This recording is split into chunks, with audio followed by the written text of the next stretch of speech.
Hi, I'm Anjali, creative force behind Quintessence Studio and creator of Sultry Akashic Healing.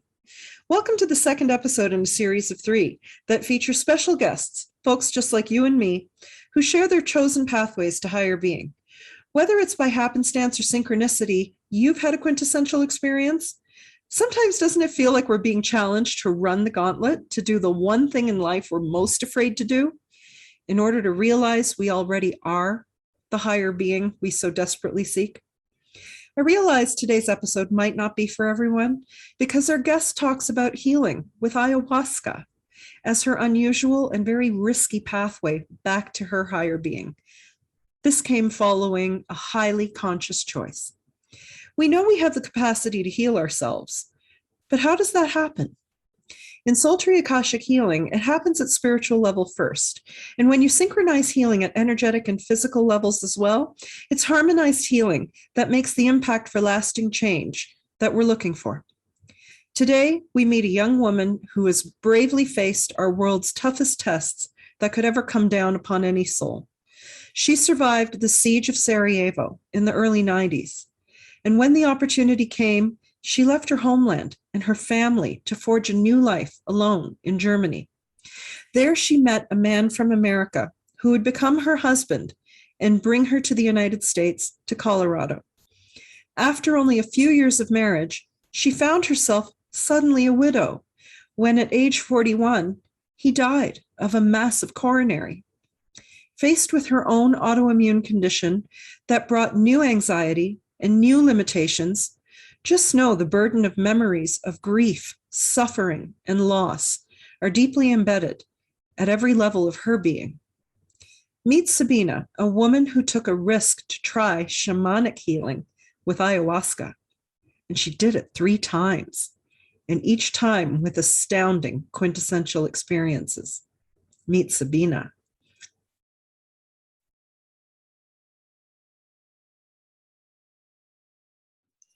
So Sabina, tell us a little bit about your ayahuasca. I think it's a very brave and courageous thing for a person to do. And how did you decide that you were going to try this? And just fill us in on how that experience took place for you, given that you haven't yet been to Peru. Well, it was actually as a part of my healing, my physical healing, as well as mental and emotional healing. Mm-hmm. I was diagnosed in 2013 with an autoimmune condition, quite rare autoimmune condition. And in a quest, finding the reasons and trying to understand what I can do, among many things that I have tried, I found out through a friend of mine that she knows a shaman woman who is performing ayahuasca journeys, and here in Colorado.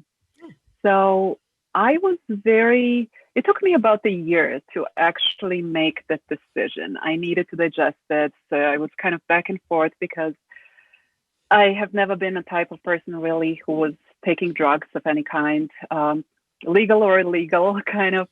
So it was really a hard decision for me. But then I thought, I just felt like one day I woke up and I felt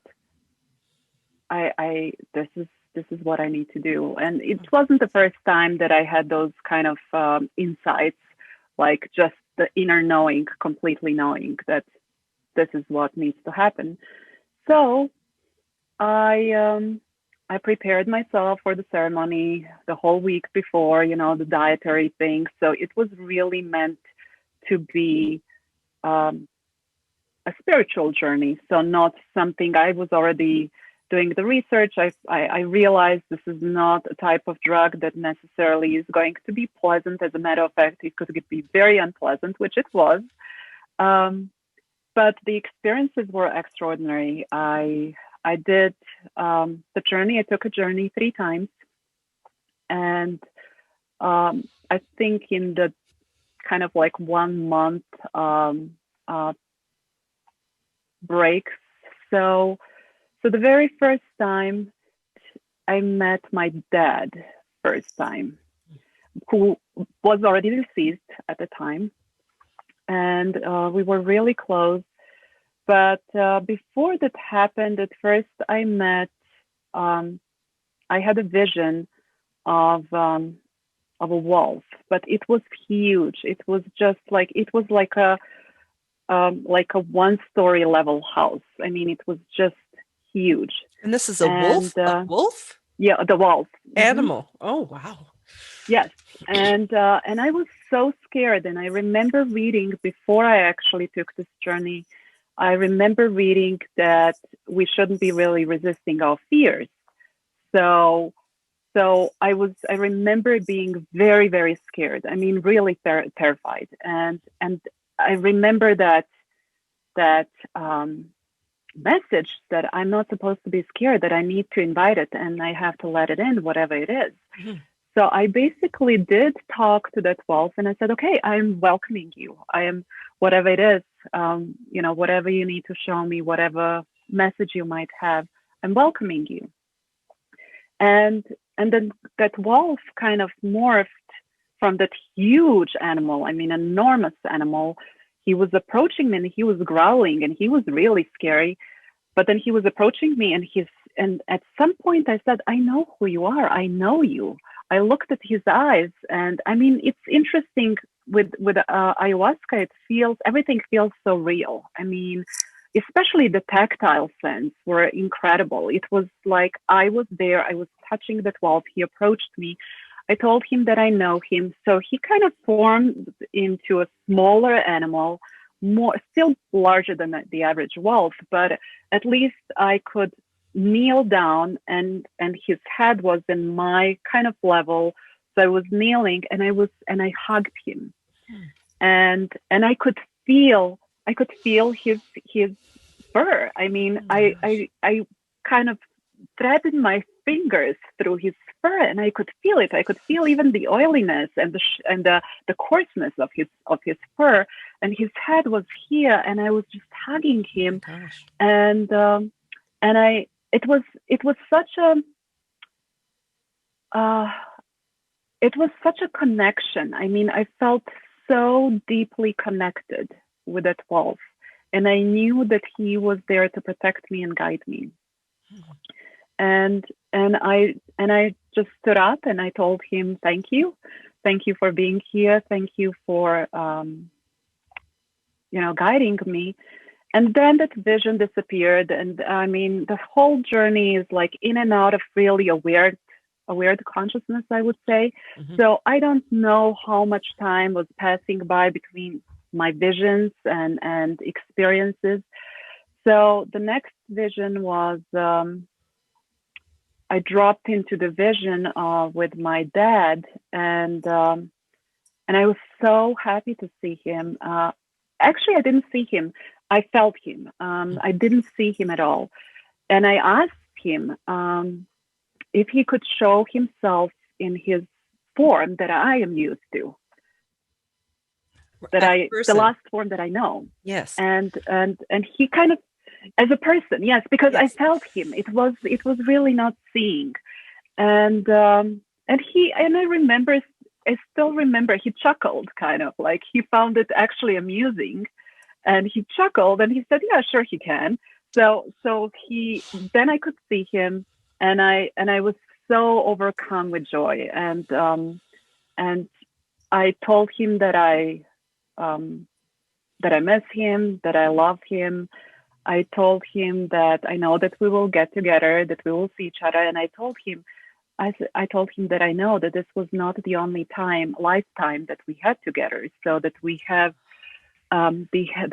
shared other lifetimes.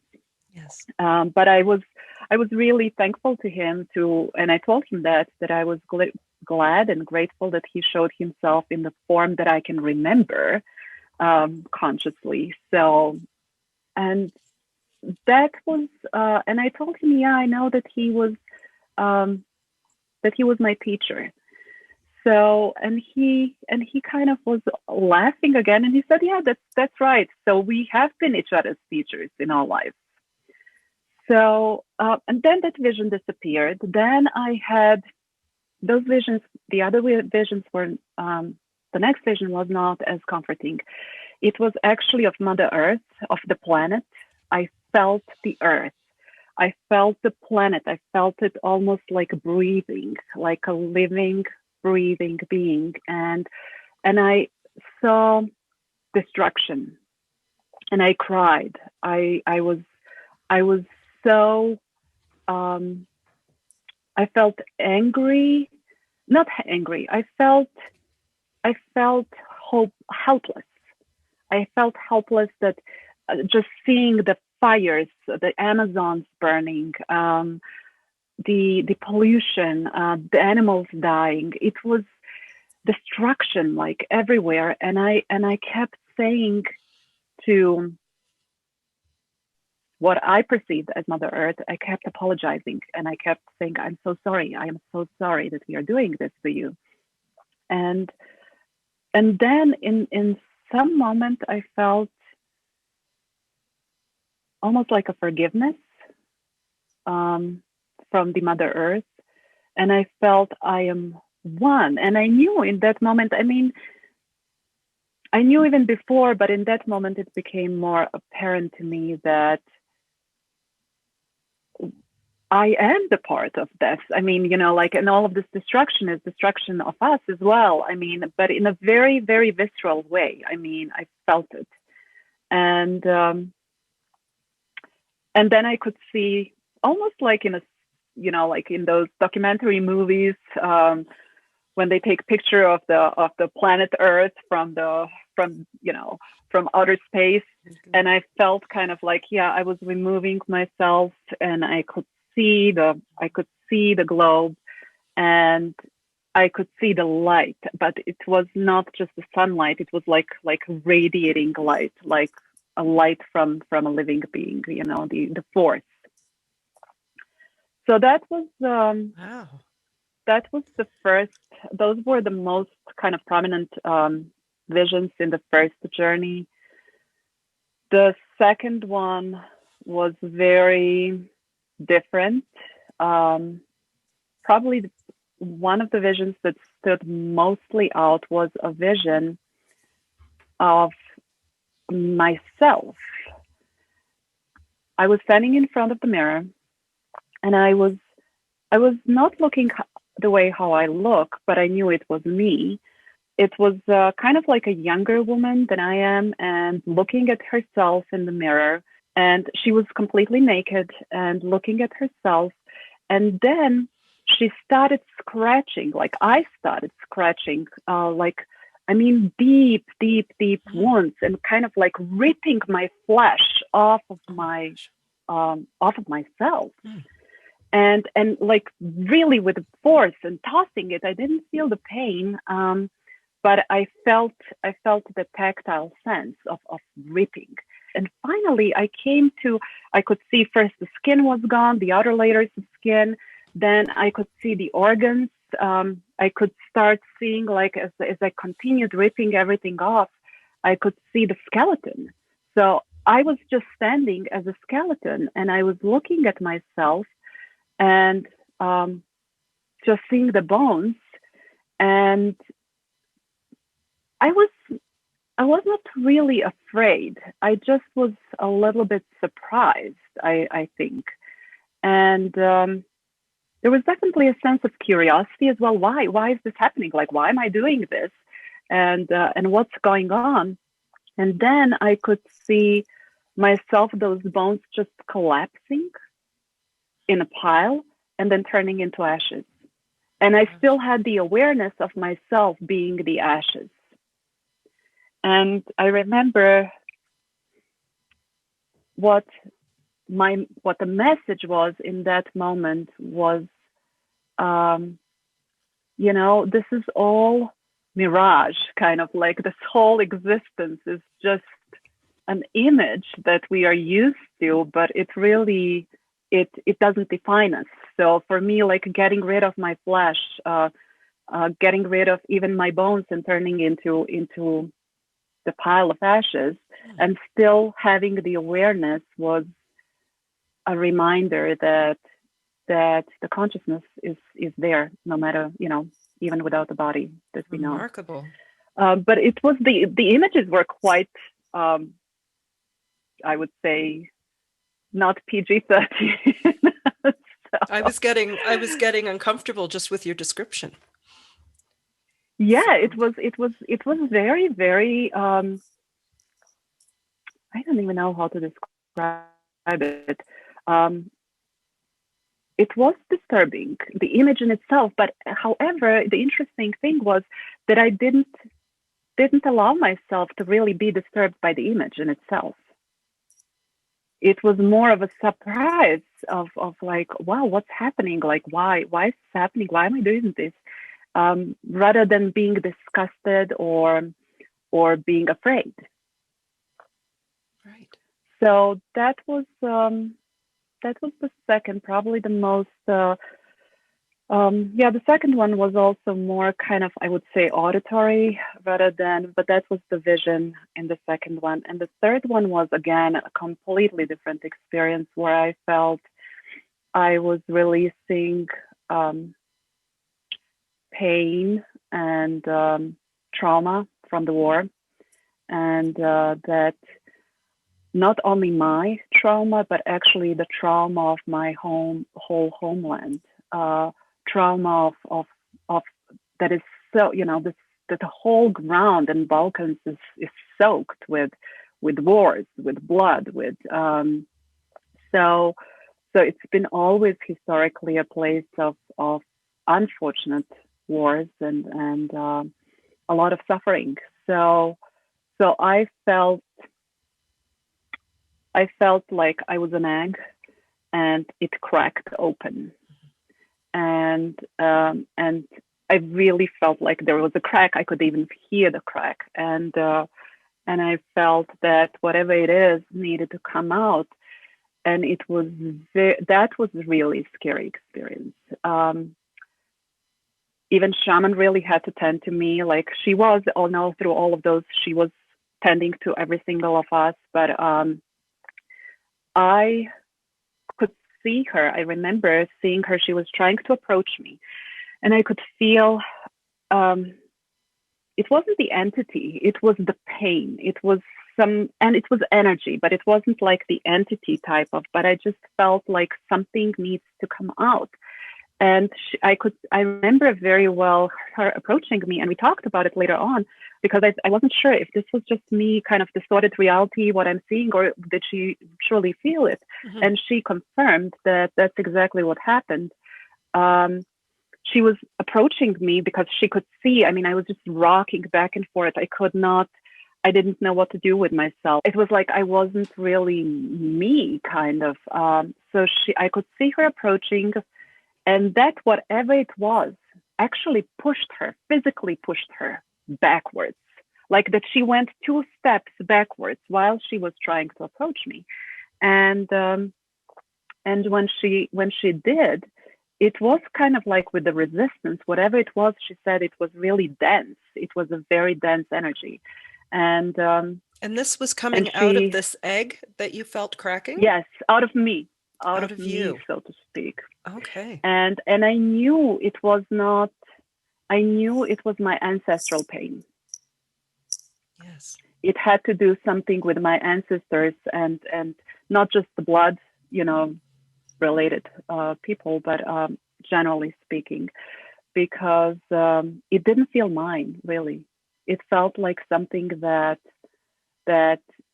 either I have been born with or I have somehow assimilated, living there. So yeah, she did a lot of clearing, a lot of chanting. I mean, clearing with smoke and with sound. Wow. So and yeah, after that experience, I do have to say that I felt like I need one more journey, which I have never taken afterwards, because it was kind of that experience was disturbing.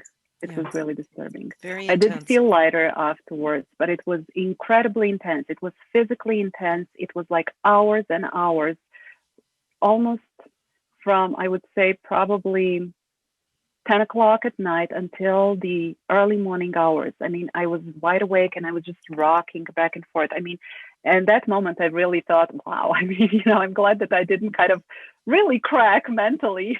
Oh my gosh. And lost my kind of sense with reality, because that was very intense. Oh my gosh. So not just present lifetime of your living experience, but what could be coming from your parents through DNA? Oh, way before. What's the recovery like after you do a session like that? Does it take a couple of days?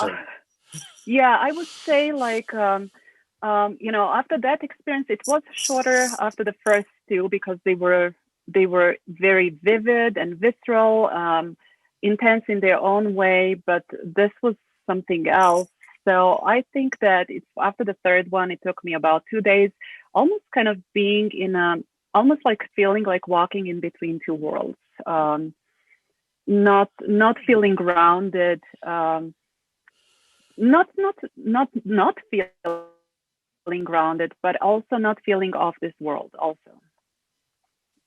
So it took about 2 days, and it's physically very demanding, I would say. It is a whole week of preparation for the journey, with a special diet. And I do have a lot of food allergies and sensitivities. So for me, it was really kind of difficult to accommodate all of those requests from the shaman, to follow the instructions, because I was even more limited than average person would be in my food.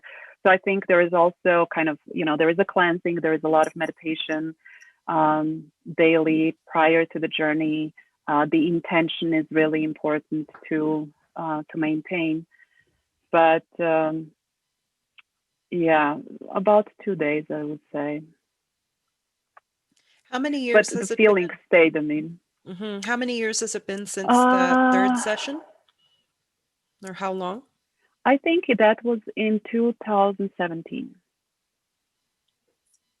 2018 or 2017, one of the two. Mm-hmm.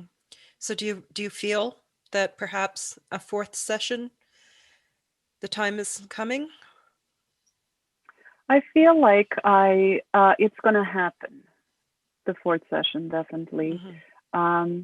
It's just that, I needed physical help. I couldn't even get up at that time, the third time. So I would like to do it with people that I know, whom I trust, who have the experience, because I needed help to even just go to the bathroom. I mean, I could not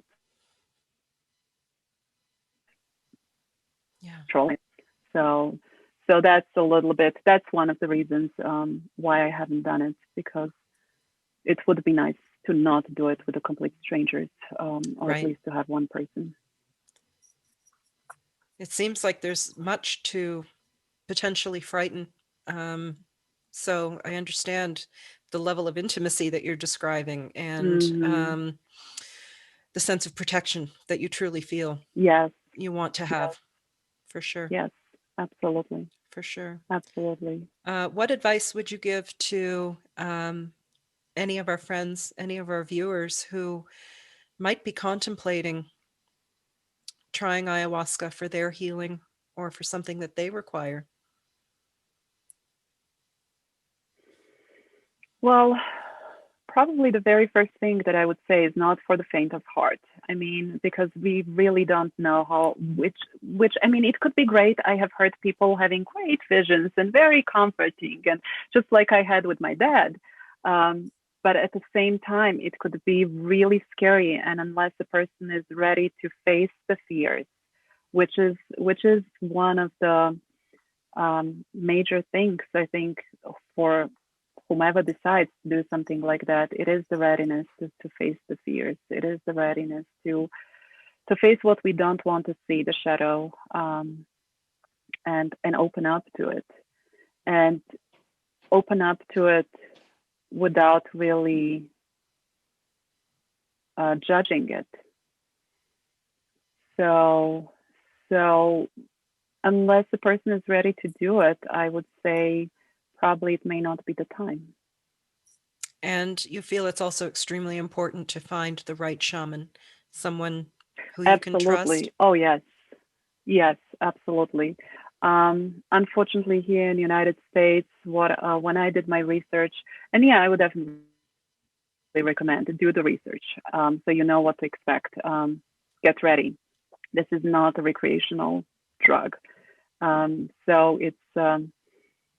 it's really important to know with whom you're working, because, and I believe, at least that's my belief, that in those moments we are incredibly vulnerable to any possible influences of maybe energies that we don't necessarily need or want.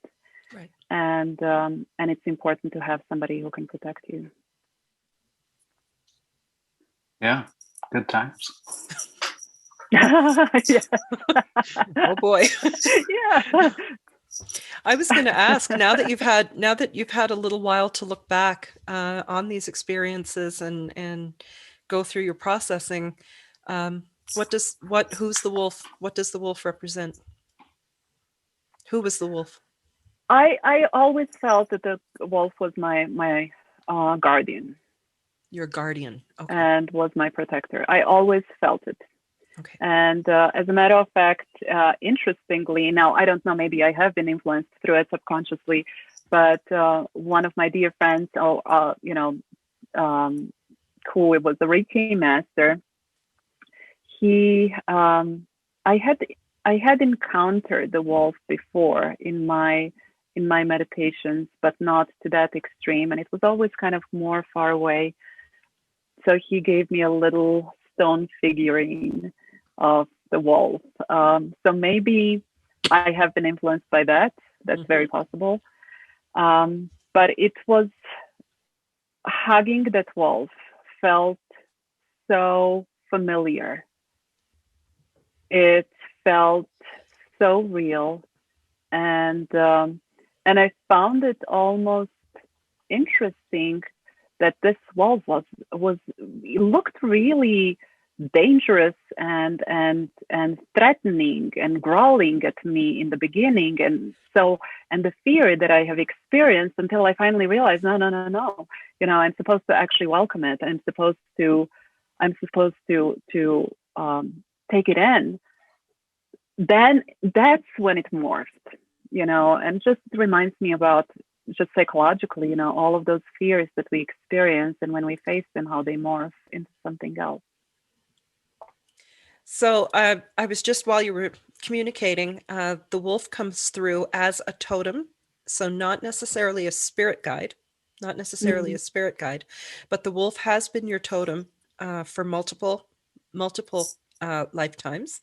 I also was able to determine that you and your father had 3 shared lifetimes prior to this one.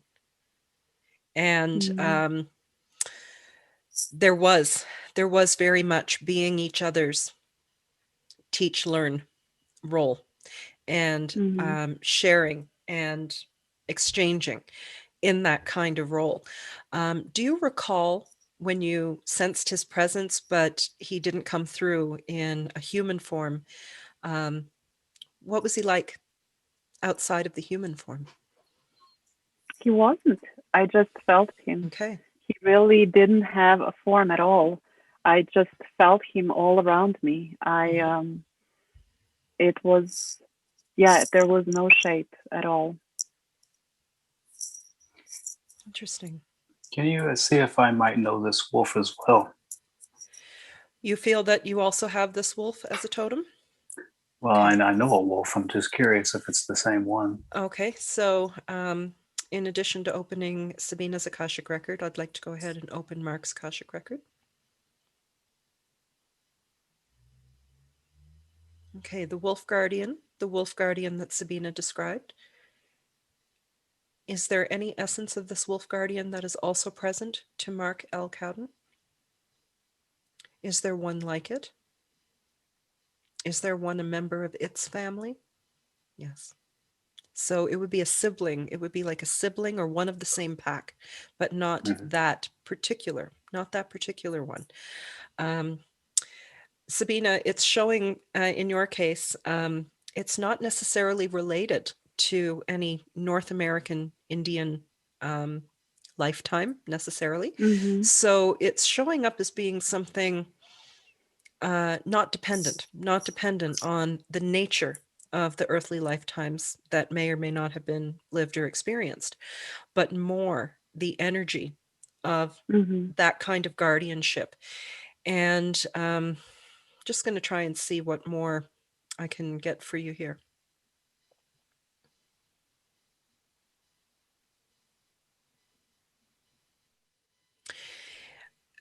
In both cases, Mark, as well as Sabina, for both of you, each of your wolf guardians represents guardianship against your own fear, your fear of yourself. So that's its representation. So now we can see that it's not so much circumstance dependent or situation dependent of what the events may or may not be, but just the fact that all souls experience things that are going to stick with the soul and be fresh reminders at spiritual level of that which must be feared, respected, avoided, but also faced. So I would say at that point, I think for each individual, what the soul recognizes as being inside that egg, if you will be dependent upon that soul's journey and the things that they remember. Now, Sabina, in your case, you were born in a war-torn region. You survived the siege in Sarajevo. We're looking at the inheritance, the DNA, through the blood lineage of your mother and your father, but also all of the spiritual and karmic experience that is tied to the land and all of the people who have lived and died. So that perhaps may add some perspective to why that sense of resistance was so big.